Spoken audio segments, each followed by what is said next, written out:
Hi, so today we are going to be discussing Chapter 13, and Chapter 13 focuses mostly on diversity. So, as page 452 states, the United States is a pluralistic society and is composed of identifiable ethnic groups. So, it's just basically saying that the United States is a melting pot composed of so many different ethnic groups all put into one. So, when it comes to schools, there are actually two principles that define a school's response to diversity. Those two principles are equality and accommodation. And these two aspects are focused in schooling because of their need for cultural differences and the need for special needs. So, page 453 actually depicts a chart of the growth of the different ethnicities in school. It looks into the history of how ethnicities were represented and how they actually predict it to be in the future. So, I have that chart right here, and we can take a look at it. Let me make sure. So it actually starts all the way over here in 1970. And if you look down here, Caucasian is the major ethnicity represented in schools. And the other ethnicities are actually a lot smaller. It says that Caucasian is 83% of the schooling. And then they go into the year 2000 where the Caucasian number is slightly smaller and these other ethnicities are actually getting bigger. And then this chart actually depicts where they see the growth going in the future. So it goes all the way down to 61% Caucasian, with the other minorities having larger representation. And they actually see it in the year 2050 that Caucasians will be down to 50%, while the other ethnicities will be represented more across the board. So that's how they actually predict ethnicity in the United States. I think it's kind of interesting to look at because you can see where it came from and where it's actually headed. So, ethnicity, race, and socioeconomic status have an impact on one another. So, it's kind of important to understand the differences between these and what these terms actually mean so that we can further understand. Socioeconomic status is the combined effects of income, education, and occupational status into one single concept, as page 455 points out. So, socioeconomic status takes into account if a family is very affluent or if they are not, if their family, the parents have education or if they value education, and occupational status. So are the parents employed? Are other siblings employed? And that all kind of goes into one to understand someone's socioeconomic status. And then there's ethnicity. Ethnicity is the classification of people into groups based on their race or national origin. So you could say that your ethnicity is based purely on race or from national origin, so where they come from. It's actually harder for students to be successful academically if they come from a low socioeconomic status, but it's not impossible by any means. Some students actually show resilience, and that is the ability to overcome hardships and setbacks.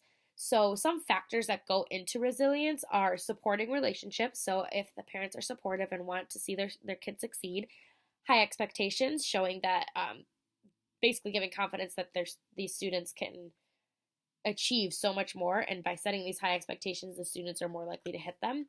And opportunities for meaningful participation. So making sure that in the classroom, students are engaged and wanting to participate and that it's actually meaningful for something.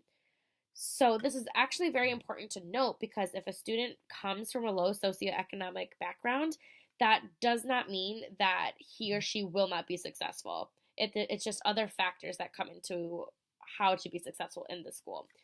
But that on the other side of that means that if a student comes from a high socioeconomic background, that does not guarantee success for them either. So some of those other things we were talking about before, like high expectations, supporting relationships, those are important to both kids coming from low socioeconomic status and coming from high socioeconomic status. It's also just important to recognize in the classroom that just because someone may not come from a high income does not mean they cannot be successful. So previously, I just talked about a little bit about ethnicity, but how does this impact learning? So there's actually such thing as an ethnic group, and that is a collection of people who identify with one another based on their country of origin, based on their race, based on their religion, their language, and or their behavioral rituals. So this can impact how students learn and how sometimes teachers incorrectly perceive them as less intelligent, as pages 457 and 458 show. So I'm going to actually talk about quite a few examples. So let me know if anyone has questions about what I'm discussing in regards to teaching about teaching in regards to ethnicity. So some students actually speak English as a second language, and they may find it hard to differentiate between syllables.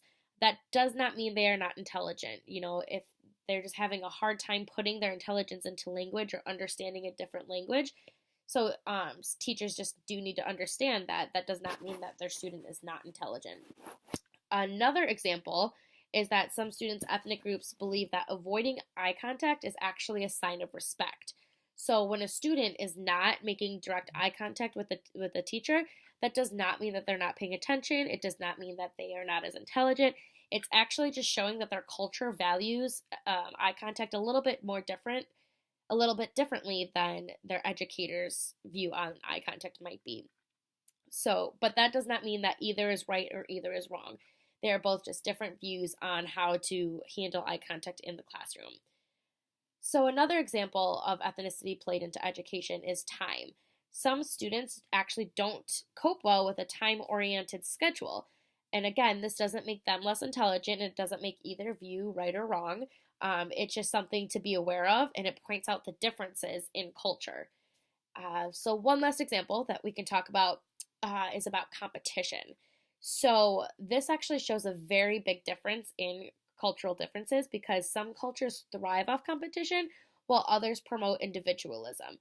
So some students may benefit from having a competition in the classroom, like whoever gets this done first may get some sort of prize, but others actually promote individualism, and that's what motivates them to be successful. So again, it's just important to understand that these different views of culture can impact the classroom and how to work with these students. So all of these factors in education actually seem to have a common thread, and that thread is multiculturalism. So multicultural education, as page 461 points out, is the perspective of that cultural differences among several cultures are important and are deserving of consideration in a given setting. So to break that down, that's just saying that multicultural education is seeing that there are different cultures in the classroom and appreciating everything that those cultures bring for their student. So to better understand this definition, we actually do need to delve into what culture means. So culture is the meaning and is the information system that is transmitted from one generation to the next. So this is what's passed down from one generation forward. And the primary function of culture is actually to maintain social order and to reduce social chaos. It creates an order among the people of that culture. So, what do you think are the advantages and concerns of multicultural education? Well, the book actually says, they point out a couple of points of view. So, some say that multicultural education favors some groups over others. But others also say that America is positively influenced from all these different cultures and people from all these different cultures. And they also say that students would benefit from understanding different cultural values besides their own. It makes a more holistic approach. So these are kind of some varying opinions on multiculturalistic education, and it is important to think about all the different factors that go into it to make sure that we're giving the students the best opportunities that we can. So when it comes to multiculturalism, a key element is social justice. And page 464 points out social justice is the perspective that when considering issues such as education, human rights, and the dignity of each human should be the primary concern. So social justice is just saying that the dignity of each human, so who they are, and is actually the main focus.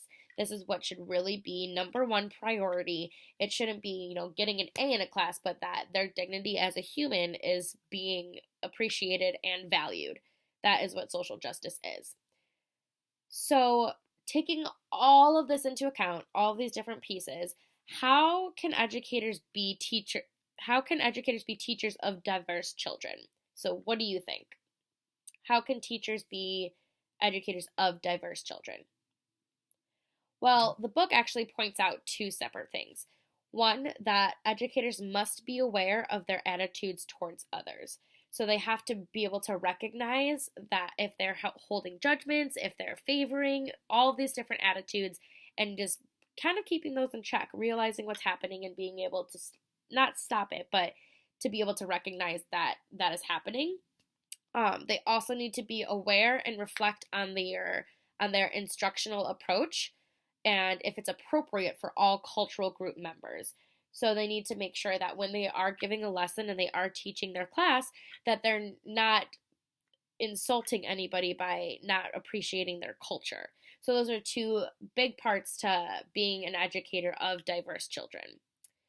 So that is actually chapter 13 and mostly focusing on diversity. I hope you enjoyed the lesson.